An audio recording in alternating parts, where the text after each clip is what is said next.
Hi കൂട്ടുകാരെ, പുതിയൊരു വീഡിയോയിലേക്ക് എല്ലാവർക്കും സ്വാഗതം. ഇനി നിർമ്മലയുടെ നേർക്ക് ഇവിടെ ഗൗതം ചൂടായും കൊണ്ടിരിക്കുകയാണ് കേട്ടോ. മര്യാദക്ക് ആ ഫോട്ടോ എന്നെ കാണിച്ചു തന്നു. ജ്യോതിർമയെ കാണിച്ചാൽ പേടിക്കുമെന്നും അതുപോലെ തന്നെ CKC അത് കണ്ടാൽ പേടിക്കുന്നു, എന്നാൽ എനിക്ക് മാത്രം എന്താ അത് കാണിച്ചു തരാത്തത്? അത് കേൾക്കുന്ന നിധി പറയാണ്, അതെ, അയാൾ ചെയ്തൊരു കൊലപാതകത്തിൻ്റെ ഫോട്ടോ ആണ് എങ്കിൽ അത് എടുക്ക് നിധി, ഇതുവരെ നീ എന്താ അത് എടുക്കാതിരുന്ന്? അപ്പോഴേക്കും പാറു പറയണേ, ശരിയാണല്ലോ, കൊലപാതകത്തിൻ്റെ ഫോട്ടോ ആണെങ്കിൽ അവനെ സെല്ലിലടക്കാൻ കഴിയുമെങ്കിൽ നിങ്ങൾ പറഞ്ഞതുപോലെ ഇപ്പോൾ ആ ഫോട്ടോ കൊണ്ടുവരില്ലേ വേണ്ടത്? ഞാൻ എൻ്റെ കൂട്ടുകാരൻ മഹേഷിനോട് പറഞ്ഞ് അവനെ അങ്ങ് സെല്ലിൽ അടച്ചോളാം. അത് കേൾക്കുന്ന നിധിയും നിർമ്മലയും പരുങ്ങുന്നു കേട്ടോ. എന്താ, ഞാൻ ചോദിച്ചതിന് മറുപടിയില്ലേ? നിങ്ങളുടെ പരുങ്ങലിൽ തന്നെ ഉത്തരമുണ്ട്. മര്യാദക്ക് എന്നോട് സത്യങ്ങൾ തുറന്നു പറഞ്ഞോ. നിങ്ങളുടെ പരുങ്ങലിൽ തന്നെ എനിക്ക് മനസ്സിലായി നിങ്ങൾ ഇത് എടുത്ത അടവുകളായിരുന്നെന്ന്. എന്നാൽ എൻ്റെ അടുത്ത് വേണ്ട, മര്യാദക്ക് എന്നോട് എല്ലാ കാര്യങ്ങളും തുറന്നു പറഞ്ഞോ എന്ന് പറയുമ്പോൾ അവർക്ക് അവിടെ ഉത്തരം പറയാനാവാതെ ഒന്ന് പകച്ചു നിൽക്കുമ്പോൾ എനിക്ക് മനസ്സിലായി അങ്ങനെ ഒരു കൊലപാതകവുമില്ല. അങ്ങനെ ഒരു കൊലപാതകം ഉണ്ടെങ്കിൽ പേടിക്കുന്നവനല്ല CKC ഒരു ക്രിമിനലാണ്. അകത്തും പുറത്തും ഇഷ്ടം പോലെ ആളുകൾ CKC കൊണ്ട്. അതുകൊണ്ട് തന്നെ CKC ആരെയും ഭയക്കുന്നവനല്ല, ആരെയും പേടിക്കുന്നവനല്ല. അതുകൊണ്ട് തന്നെ CKCക്ക് ചെയ്യാൻ പറ്റുന്നതൊക്കെ CKC ചെയ്യും. അപ്പോൾ അവൻ്റെ കുടുംബത്തെ സംബന്ധിക്കുന്ന എന്തോ ഒരു പ്രശ്നമാണ്. അവൻ്റെ ഭാര്യ ജ്യോതിർമയെ അത് കണ്ടാൽ പേടിക്കുമെന്ന് എനിക്ക് മനസ്സിലായി. അവൻ്റെ ഭാര്യ ജ്യോതിർമയെയും അവൻ്റെ ജീവിതവും തകർക്കുന്ന ഒരു സംഭവമാണെന്ന് മനസ്സിലാക്കിയത് കൊണ്ട് തന്നെയാണ് ആ ഫോട്ടോ എനിക്ക് കാണണമെന്ന് ഞാൻ ആവശ്യപ്പെടുന്നത്. ഇതേ സമയം ഇവർക്ക് രണ്ടുപേർക്കും ഉത്തരം മുട്ടിപ്പോവുകയാണ്. ഈശ്വര, ഗൗതമിന് മുന്നിൽ എന്ത് പറയുമെന്ന് അറിയാതെ അവർ പകച്ചു നിൽക്കുമ്പോൾ ഉടൻ തന്നെ ഗൗതം പറയുകയാണ്, മര്യാദക്ക് നിങ്ങൾ ആ ഫോട്ടോ എന്നിൽ കാണിക്കുന്നോ അതോ ഞാൻ എന്താ ചെയ്യേണ്ടതെന്ന് നിങ്ങൾക്കറിയണോ എന്ന് പറഞ്ഞ ഉടൻ തന്നെ പറയാണ് നിർമ്മല, അതെ, നിനക്ക് ഞാനിവിടെ നിൽക്കുന്നതാണ് ബുദ്ധിമുട്ടെന്ന് എനിക്ക് മനസ്സിലായി. ഇന്നൊന്നലെയും തുടങ്ങിയതല്ല, കുറച്ച് ദിവസമായി ഗൗതം നീ എൻ്റെ നേർക്കെടുക്കുന്നത്. ആ ഫോട്ടോ എനിക്ക് കാണിച്ചു തരാൻ പറ്റുമെങ്കിൽ ഞാൻ നിനക്ക് കാണിച്ചു തരില്ലേ? നിനക്ക് ഞാൻ എന്തുകൊണ്ടാണ് കാണിച്ചു തരാത്തത്? അതിലെന്തെങ്കിലും ഉണ്ടാവും. പിന്നെ ആ ഫോട്ടോയുടെ കാര്യം ഇനി ഇവിടെ പറഞ്ഞ് എന്നെ ബുദ്ധിമുട്ടിക്കരുത്. നീ വിചാരിക്കുന്നത് പോലെ എന്തു തന്നെ ആയാലും സമയമാവുമ്പോൾ ഞാൻ നിനക്ക് തന്നെ ആ ഫോട്ടോ കാണിച്ചു തരും. ഇപ്പം എനിക്ക് കാണിച്ചു തരാൻ പറ്റത്തില്ല. ഇനി നീ എന്നെ ബുദ്ധിമുട്ടിച്ചാൽ ഞാൻ ഈ വീട്ടിൽ നിന്ന് അങ്ങ് ഇറങ്ങിപ്പോകുമെന്ന് പറഞ്ഞ് നിർമ്മല റൂമിലോട്ട് പോവാണ് കേട്ടോ. ഇതേ സമയം ഗൗതം, ഇതെന്താ ചോദിച്ചതിനുള്ള മറുപടി അല്ലല്ലോ ഇവിടെ പറഞ്ഞിരിക്കുന്നത്, ഇത് ആകെ മനുഷ്യനെ ഒരു തരം ഭ്രാന്താക്കുന്ന മറുപടി എന്ന ലെവലിൽ ഗൗതം നിൽക്കുമ്പോൾ പാറോകത്തോട്ട് കയറിപ്പോയിട്ടോ. നിധിയാണെങ്കിലോ ഓടടാ ഓട്ടം. എന്നാൽ ഈ സമയം ഇപ്പുറത്താണെങ്കിലോ ഇവിടെ കാണിക്കുന്നത് നിർമ്മലയാണ്. നിർമ്മല ആരും കാണാതെ ആ ഫോട്ടോ എടുക്കുകയാണ്. ഇതെൻ്റെ കയ്യിലിരിക്കുന്നത് ആപത്താണ്. ഇനി ഇത് വെച്ച് കഴിഞ്ഞാൽ തീർച്ചയായും തനിക്ക് തന്നെ തിരിച്ചടിയാവും. തൻ്റെ മകൻ തൻ്റെ നേർക്ക് വിരൽ ചൂണ്ടും, അവൻ അത് തപ്പിപ്പിടിച്ചെടുക്കും. ഈശ്വര, പിന്നീട് പറയാനില്ല.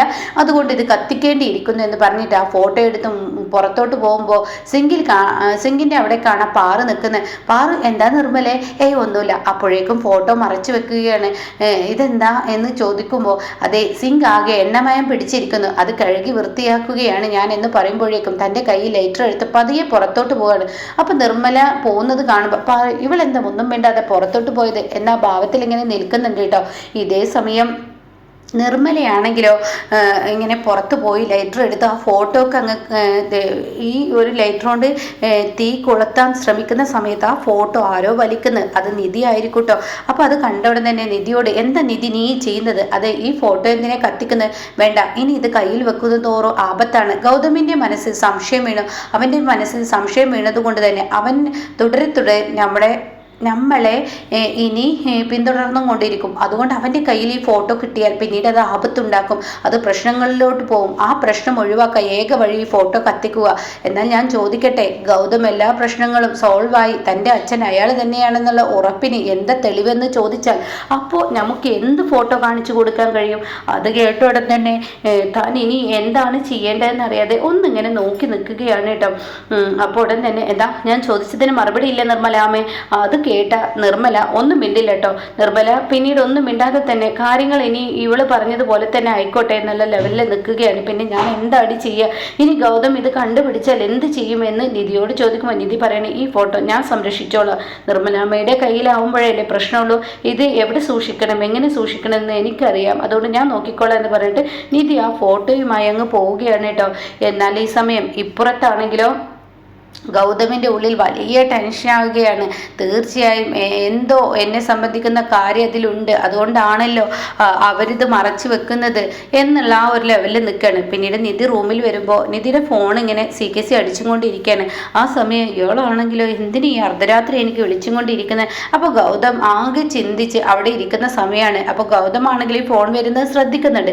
നിധി ആണെങ്കിൽ ഗൗതം ഉള്ളപ്പോൾ എടുക്കാൻ പറ്റില്ല, CKCയുടെ ഫോണല്ലേ, അങ്ങനെ ഒരു ഭയത്തിൽ നിൽക്കുകയാണ്. അപ്പോൾ തുടരെ അടിക്കുമ്പോൾ നിധി പറയണേ, ഇവളെ കൊണ്ട് തോറ്റു, ഒക്കെ ഈ അർദ്ധരാത്രിയെ വിളിക്കത്തുള്ളൂ, എന്തിനാ ഈ അർദ്ധരാത്രി ഇങ്ങനെ വിളിച്ചതിന്റെ മുകളിൽ വിളിക്കുന്നത്, മനുഷ്യൻ കിടക്കുന്ന നേരമല്ലേ, ഇവൾക്ക് എന്താ പകല് വിളിച്ചൂടെ എന്നൊക്കെ പറഞ്ഞിട്ട് ഫോൺ എടുത്തേക്ക, ഒരു മൊബൈൽ സ്വിച്ച് ഓഫ് ആക്കിയാലോ എന്ന് ചിന്തിക്കുമ്പോൾ വേണ്ട, മൊബൈൽ സ്വിച്ച് ഓഫ് ആക്കിയാൽ ഗൗതമിന്റെ സംശയം വരും, അപ്പൊ അത് ഒഴിവാക്കാൻ മൊബൈൽ സ്വിച്ച് ഓഫ് ആക്കാൻ പാടില്ല, അതുകൊണ്ട് തന്നെ ഈ ഫോൺ എടുക്കുക, എന്നിട്ട് CKCയുടെ ഫോണിൽ എന്താടി നീ എന്നെ ഇങ്ങനെ ഈ രാത്രി വിളിക്കുന്നത് എന്നിങ്ങനെ നിധി പറഞ്ഞിട്ട് മുറ്റത്തോട്ട് പോവുകയാണ് കേട്ടോ. അപ്പൊ ഗൗതമിന്റെ ഉള്ളിൽ ഒരു സംശയം വന്നു, ഇവളുടെ പോക്ക് അതൊരു പന്തികേടുണ്ട്. അപ്പോൾ ഉടൻ തന്നെ CKC പറയണേ, നിധി ഞാനൊരു അർജന്റ് കാര്യം പറയാനാണ് ഈ രാത്രി വിളിച്ചത്, നിങ്ങൾ ഈ അസമയത്ത് വിളിച്ച് എന്നെ എന്തിനാ ഇങ്ങനെ ബുദ്ധിമുട്ടിക്കുന്നത്. അതെ, ഒരു കാര്യമുണ്ട് നിധി, ഒരു അർജന്റ് കാര്യം തന്നെ. എന്ത് കാര്യം? അതെ, നീ പിന്നെ നീ നിന്റെ ഭർത്താവും അതുപോലെ നിർമ്മലയുമാണ് ഞാൻ ഏറ്റവും കൂടുതൽ ദ്രോഹിച്ചത്. ഈ ലോകത്ത് നിങ്ങളെ 3 പേരെയാണ് ഞാൻ ഏറ്റവും കൂടുതൽ ദ്രോഹിച്ചത്. അതുകൊണ്ട് തന്നെ ഞാനൊരു കാര്യം അറിഞ്ഞു, ആ കാര്യത്തിന്റെ സത്യാവസ്ഥ പറയാനാണ്. എന്ത് കാര്യം എന്ന് നിധി ചോദിക്കുകയാണ്. അപ്പോൾ ഉടൻ തന്നെ CKC പറയുന്നത്, ഞാൻ അറിഞ്ഞ കാര്യം, ഈ പറയുന്ന ഗൗതമിനെ തകർത്തത് ഞാനാണല്ലോ, എംബോക്ക് കമ്പനിയുടെ പ്രൊജക്റ്റ് കിട്ടാൻ വേണ്ടിയാണല്ലോ പ്രണവിനെ എല്ലാം നേടിയെടുത്തത്. ഇപ്പൊ എനിക്ക് കുറ്റബോധമുണ്ട്, ആ കുറ്റബോധം ഒഴിവാക്കാൻ ഞാൻ ഇപ്പൊ പുതിയൊരു അടവ് പറഞ്ഞു തരാം. എന്താണാവോ, ആ എംബോക്ക് കമ്പനിയിൽ എഗ്രിമെന്റ് സൈൻ ചെയ്തത് പ്രകാരം ഇനിയും ഗൗതം അതിലുണ്ടാവണമെന്നുണ്ട്. അത് ഉണ്ടായില്ലെങ്കിൽ ഈ പ്രൊജക്റ്റ് വീണ്ടും തിരികെ പോവും. അപ്പൊ അത് പോവാതിരിക്കാൻ വേണ്ടിയിട്ട് ഈ പറയുന്ന ഞാനൊരു അടവ് പറഞ്ഞു തരാം. നിങ്ങൾക്ക് പച്ച പിടിച്ച് കയറാനും ആ എംബോക്ക് കമ്പനിയുടെ പ്രൊജക്റ്റുമായും നിങ്ങൾ മുന്നോട്ട് പോവുക. അപ്പോൾ അതിന് കൺസ്ട്രക്ഷനിലൊക്കെ ഇറക്കാൻ അത്യാവശ്യം പൈസ വേണ്ടേ, അത് ഞാൻ തരാം, ഞാൻ എത്ര വേണമെങ്കിലും നിങ്ങൾക്ക് തരാൻ ഞാൻ സന്തോഷത്തോടു കൂടി നിങ്ങൾക്ക് ഞാൻ തരാമെന്ന് പറയാൻ കേട്ടോ. അതുകൊണ്ട് പ്രണവ് അവിടെ വരും, പ്രണവ് അതിലുണ്ടെന്ന് പറഞ്ഞിട്ടുള്ള ഒപ്പ് വാങ്ങിച്ചു കഴിഞ്ഞാൽ തീർച്ചയായും പ്രണവാണ് വിജയിക്കുക, ഗൗതം തോൽക്കും. അതുകൊണ്ട് ഒരിക്കലും പ്രണവിന് ഇനി വിട്ടുകൊടുക്കരുത് എന്നൊക്കെ പറയാൻ കേട്ടോ. അത് കേൾക്കുന്ന നിധിക്ക് ഇവൻ്റെ ഒരു സത്യാവസ്ഥ എന്നുള്ള ലെവലിൽ നിൽക്കുന്നുണ്ട്. പക്ഷേ ഇവിടെയാണെങ്കിലോ CKC മനസ്സുകൊണ്ട് ചിന്തിക്കുകയാണ്, എന്നോടാണ് കളി, എനിക്ക് ഈ പ്രൊജക്റ്റ് കിട്ടാനുള്ള പരിപാടിയാണ് ഞാൻ നടത്തുന്നത്. അവന് ഒപ്പിട്ട് കൊടുത്താൽ അത് പ്രണവിന് പോകും, ഒപ്പിട്ട് കൊടുക്കാതിരുന്നാൽ ആ പ്രൊജക്റ്റ് എനിക്ക് വലിച്ചെടുക്കുക എന്ന ആ നിലപാടോട് കൂടി ഇങ്ങനെ നിൽക്കുന്നുണ്ട് കേട്ടോ. എന്നാൽ ഈ സമയം ഇപ്പുറത്താണെങ്കിലോ നിർമ്മലയെ തന്നെയാണ് കാണിക്കുന്നത്. നിർമ്മല വലിയ ടെൻഷനിൽ ഇങ്ങനെ നിൽക്കുകയാണ്. അപ്പോൾ ദോഷം ഇങ്ങനെ ചുട്ടുകൊണ്ടിരിക്കുകയാണ്. അപ്പോൾ നിധിയാണെങ്കിലും ഗൗതമിനെ തിരക്കാണ്. പിറ്റേ ദിവസം രാവിലെയാണ്. അപ്പോൾ അവിടെ ഒന്നും ഗൗതമിനെ കാണുന്നില്ല. മൊത്തത്തിൽ ഗൗതമിനെ കാണാത്തത് കൊണ്ട് തന്നെ ഇവർക്ക് ടെൻഷനാവാണ്. നിർമ്മലാമ്മയുടെ അടുത്തോട്ട് നിധി ചെന്ന് പറയുകയാണ്, ഇല്ല ഗൗതമിനെ കണ്ടില്ല, തീർച്ചയായും ഗൗതം CKC തിരക്കിയായിരിക്കും പോയിട്ടുണ്ടാവുക, ഗൗതമിൻ്റെ ഉള്ളിൽ വിള്ളൽ വീണിരിക്കുന്നു എന്ന് നിധി ഇങ്ങനെ പറയുന്നുണ്ട് കേട്ടോ. ആ സമയം ഇനി എന്ത് ചെയ്യുമെന്ന് പറയണേ. എന്നാൽ ഗൗതം ഈ പറഞ്ഞതുപോലെ തന്നെ CKC വരുന്ന കാറിന് മുന്നിൽ അങ്ങ് ചാടുമ്പോൾ CKC പേടിച്ച് വണ്ടി നിർത്തുകയാണ്.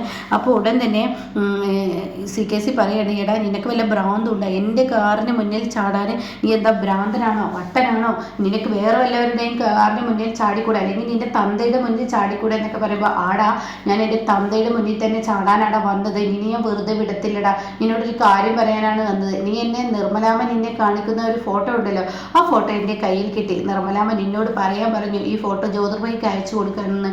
ഇത് കേട്ട ഉടനെ തന്നെ CKC ആകെ ഭയന്ന് പോവുകയാണ്. അയ്യോ അത് ചെയ്യരുത് ഗൗതം. അത് കേൾക്കുന്ന ഗൗതമിന് മനസ്സിലായി, തീർച്ചയായും ഇവൻ്റെ വായിൽ നിന്ന് സത്യങ്ങൾ പുറത്ത് പറയിപ്പിക്കാൻ. അങ്ങനെ ഉടൻ തന്നെ നിർമ്മലാമ്മയെ കുറിച്ച് പറഞ്ഞ് ആ ഫോട്ടോയുടെ കാര്യം പറഞ്ഞ് CKC വിറപ്പിക്കുമ്പോൾ CKC പറയണേ, ഞാൻ നിനക്ക് എന്ത് വേണമെങ്കിലും ചെയ്യാമെങ്കിൽ നീ ഈ വിഷയത്തെക്കുറിച്ച് ഒന്ന് വിശദീകരിച്ച് പറഞ്ഞേ എന്ന് ഗൗതം പറയുമ്പോൾ ഇവിടെ തന്നെ CKC ഇവരെന്താ ഇങ്ങനെ പറയുന്നത്, ഇത് എനിക്ക് മനസ്സിലായില്ലല്ലോ എന്ന് ഭാവത്തിൽ നിൽക്കുകയാണ്. എന്നാ വേണ്ട, നീ പറയുന്നില്ലെങ്കിൽ പറയണ്ട, ഞാൻ എന്ത് ചെയ്യാം, ഈ ഫോട്ടോ ഇപ്പോൾ ഈ സമയം ജ്യോതിക്ക് അയച്ചു കൊടുക്കണം, ജ്യോതിർമയ്ക്ക് എന്ന് പറഞ്ഞിട്ട് അത് ക്ലിക്ക് ചെയ്യുമ്പോൾ ഉടൻ തന്നെ CKC പറയും, ഞാൻ പറയടാ. അപ്പോഴാണ് തനിക്ക് തുടരെ ഫോൺ വരുന്നത്. അത് നിധിയുടെ ഫോണാണ്. അപ്പോൾ ആ ഫോൺ ഇങ്ങനെ വരുന്നത് കാണുമ്പോൾ ഉടൻ തന്നെ ഗൗതം ഇങ്ങനെ ശ്രദ്ധിക്കുന്നുണ്ട്. അപ്പോൾ ഉടൻ ഇവിടെ CKC പറയണേ, ഞാൻ ഈ ഫോണൊന്ന് എടുത്തോട്ടെ, ഒരു മിനിറ്റ്, അത് കഴിഞ്ഞതിന് ശേഷം കഥകളെല്ലാം ഞാൻ പറയാമെന്ന് പറയണേ. അങ്ങനെ ആ ഫോൺ എടുക്കുകയാണ്. ഫോൺ എടുത്തോടെ തന്നെ CKCയോട് നിധി പറയണേ, CKC നിന്നരികിൽ ആരുണ്ടെന്ന് എനിക്ക് മനസ്സിലായി, അതുകൊണ്ട് തന്നെ നീ ഒന്നും പറയണ്ട. ഗൗതം എന്തെങ്കിലും പറഞ്ഞിട്ട് സത്യങ്ങൾ വെളിയിൽ കൊണ്ടുവരാൻ ശ്രമിക്കൂ. അപ്പോൾ ഈ സമയം ഞങ്ങളായിട്ട് ഒന്നും ഗൗതമിനോട് പറഞ്ഞു കൊടുത്തിട്ടില്ല, അപ്പോൾ CKC ആയിട്ടൊന്നും പറയരുത്. CKCയുടെ വായിൽ നിന്ന് എല്ലാം വീണ് കഴിഞ്ഞാൽ തീർച്ചയായും പ്രശ്നമാവും, അതുകൊണ്ടൊന്നും പറയരുതെന്ന് പറയട്ടോ. ആ സമയം CKCയുടെ ഉള്ളിൽ കൂടുതൽ സംശയം വീണു. അങ്ങനെ ഫോൺ കട്ട് ചെയ്തതിന് ശേഷം ഗൗതമിനോട് പറയണേ, നീ എന്താണ് പറഞ്ഞത്? ഈ വിഷയത്തെക്കുറിച്ച് പറയാനില്ലേ? എന്നാൽ ഞാൻ പറയില്ല. നീ ജ്യോതിക്ക് ആ ഫോട്ടോ അയച്ചു കൊടുത്തോ? എന്നെ സംബന്ധിച്ച് യാതൊരു പ്രശ്നമില്ലാത്ത കാര്യമാണ്. ജ്യോതിക്ക് ആ ഫോട്ടോ അയച്ചെന്ന് വെച്ചിട്ട് എൻ്റെ കുടുംബത്തൊന്നും സംഭവിക്കില്ല. മതി നിങ്ങളുടെയൊക്കെ ഭീഷണി. അതുകൊണ്ട് നീ അയച്ചു കൊടുത്തടാ. നീ എൻ്റെ വായിൽ നിന്ന് സത്യങ്ങൾ അറിയാൻ ശ്രമിച്ചതാണെന്ന് എനിക്ക് മനസ്സിലായി. നിൻ്റെ കയ്യിൽ അങ്ങനെ ഒരു ഫോട്ടോ ഇല്ല. അതെ, ഇക്കാര്യത്തിൽ ഞാൻ നിന്റെ തന്തയാണ്, ഉഡായിപ്പിന്റെ തന്ത. അത് നീ മനസ്സിലാക്കുന്നത് നല്ലതാണ്. അതുകൊണ്ട് ഈ CKCയെ വിറ്റ് നീ ജീവിക്കാന്ന് കരുതിയിട്ട് ഞാൻ നിനക്ക് തെറ്റിപ്പോയി. കാരണം നിന്നേക്കാൾ വലിയ തന്തയാണ് ഞാൻ, അത് നീ മനസ്സിലാക്കണം എന്ന് പറഞ്ഞിട്ട് അവിടെ നിന്ന് പോകുമ്പോൾ ഗൗതമാണെങ്കിൽ ആകെ പെട്ടിരിക്കുകയാണ്. ഈശ്വര, എങ്ങനെ ഈ സത്യം വെളിയിലോട്ട് കൊണ്ടുവരുമെന്നുള്ള ആ ടെൻഷൻ ഗൗതമിൽ എത്തുകയാണ് കേട്ടോ.